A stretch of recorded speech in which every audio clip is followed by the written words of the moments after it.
Dalam nama Bapa dan Putra dan Roh Kudus. Amin. Allah Bapa yang Maha Pengasih dan Penyayang, kami bersyukur atas benih-benih cinta kasih yang telah Engkau tanamkan dalam diri kami. Maka kami mohon, bukalah telinga dan hati kami untuk mendengarkan sabda-Mu hari ini. Serta ajarilah kami untuk terus-menerus mengembangkan cinta kasih-Mu dalam diri kami, sehingga kami semakin mencintai-Mu dan sesama kami konkret dalam kehidupan kami sehari-hari. Dengan pengantaraan Kristus Tuhan kami. Amin.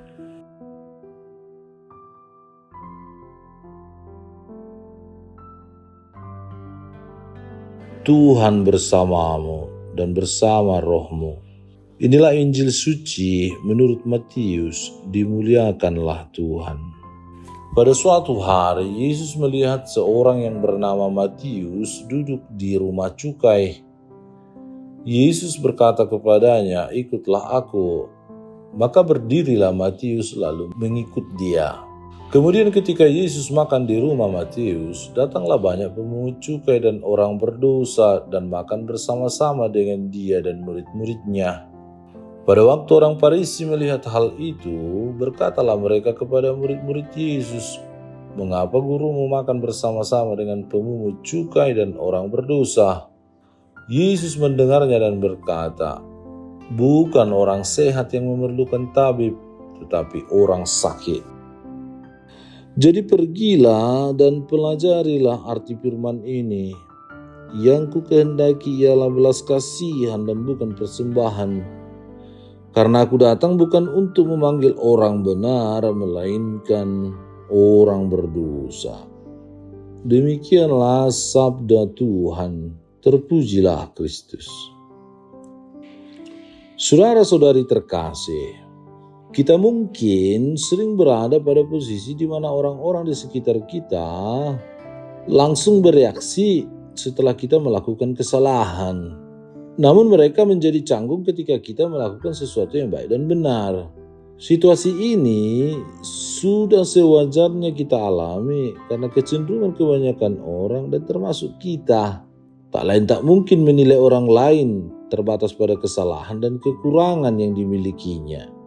Dengan demikian pikiran kita akan bekerja secara otomatis untuk mencari-cari kesalahan serta kekurangan orang lain, sehingga tidak ada lagi celah bagi orang itu untuk dapat dinilai baik oleh kita. Lalu apakah Yesus juga menghendaki kita berbuat demikian? Dan bagaimana pandangan Yesus tentang orang-orang yang dipandang salah dan penuh kekurangan oleh banyak orang?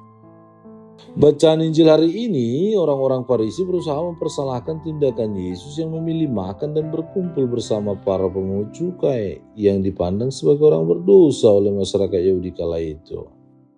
Orang-orang Farisi dan masyarakat Yahudi pada umumnya telah memberikan label orang berdosa kepada mereka karena tindakan para pemungut cukai yang menagih lebih banyak dari pajak yang telah ditetapkan oleh pemerintah Roma kala itu. Mereka dipandang sebagai pengkhianat bangsanya sendiri dan menjadi pelayan bangsa penjajah. Maka dari itu orang-orang seperti mereka dan orang-orang yang dianggap sebagai orang berdosa akan diasingkan dalam kehidupan sosial maupun kehidupan religius.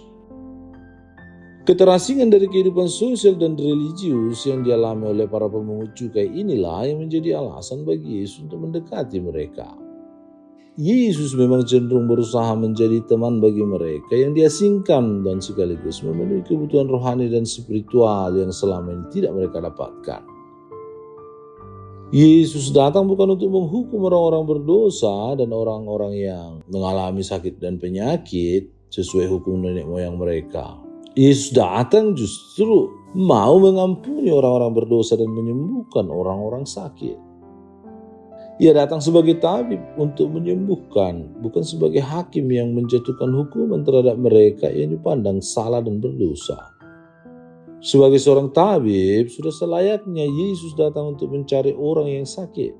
Namun hal itu dipandang sebagai tindakan yang melanggar hukum dan kebiasaan Yahudi, lebih khusus orang-orang Farisi.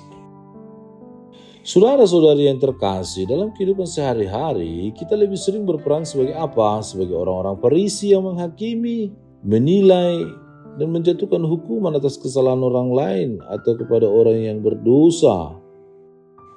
Menghakimi para pemungut cukai yang diasingkan karena kesalahan, atau sebagai para pemungut cukai itu sendiri yang mengalami keterasingan karena dikucilkan oleh sesama kita. Dari kisah Injil hari ini tentu saja Yesus tidak menginginkan kita bersikap seperti orang-orang Farisi. Kita diajak dan dipanggil untuk mampu memberi ruang bagi orang lain untuk melakukan dan memperbaiki kesalahan serta kekurangan yang mereka miliki. Sebagai manusia kita tidak akan pernah terlepas dari kekurangan dan kesalahan. Karena secara kodrati kita bukan makhluk yang sempurna. Namun dalam kekurangan dan kelemahan kita masing-masing, Yesus mengajak kita untuk saling berbelas kasih dan mengampuni kekurangan serta kesalahan yang dimiliki oleh orang lain. Kasih itulah yang membuat kita memandang sesama bukan berdasarkan kesalahan yang ia lakukan, melainkan berdasarkan nilai-nilai kemanusiaan yang melekat dalam dirinya. Dan semoga Tuhan membantu kita, menolong kita untuk mampu mewujud nyatakan seperti yang Yesus teladankan. Bapa yang penuh kasih, ajarlah kami memandang sesama kami dengan mata yang berbelas kasih dan bukan dengan mata yang menghukum dan menghakimi. Semoga teladan Putra-Mu menyemangati kami untuk berjuang dalam menerima serta mengampuni kekurangan dan kesalahan yang dimiliki sesama kami, sambil memperbaiki kekurangan serta kesalahan yang kami miliki. Mampukanlah kami juga menjadi pribadi yang mengayomi mereka yang terasing dan dikucilkan sesuai dengan teladan Kristus, Tuhan dan pengantara kami. Amin. Tuhan bersamamu dan bersama rohmu. Semoga saudara sekalian dilindungi, dibimbing dan diberkati oleh Allah yang Maha Kuasa, Bapa dan Putra dan Roh Kudus. Amin. Allah Bapa kami, penuntun kehidupan, Engkau telah menuntun Abraham menuju tanah terjanji. Engkau juga menuntun bangsa Israel menuju tanah Yerusalem melalui tangan Musa. Kini kami umat-Mu keuskupan Padang sedang berjalan bersama dalam sinode kefikepan menuju keselamatan yang Engkau janjikan dalam diri Putra-Mu Yesus Kristus. Tuntunlah peziarahan hidup kami dengan kuasa Roh Kudus-Mu, agar kami tetap tabah, sabar dan setia menghadapi kesulitan dan tantangan hidup. Bimbinglah kami supaya mampu berjalan bersama, saling meneguhkan dalam iman, harapan, dan kasih. Bunda Maria, doakanlah kami putra-putrimu sepanjang sinode kefikepan ini berlangsung.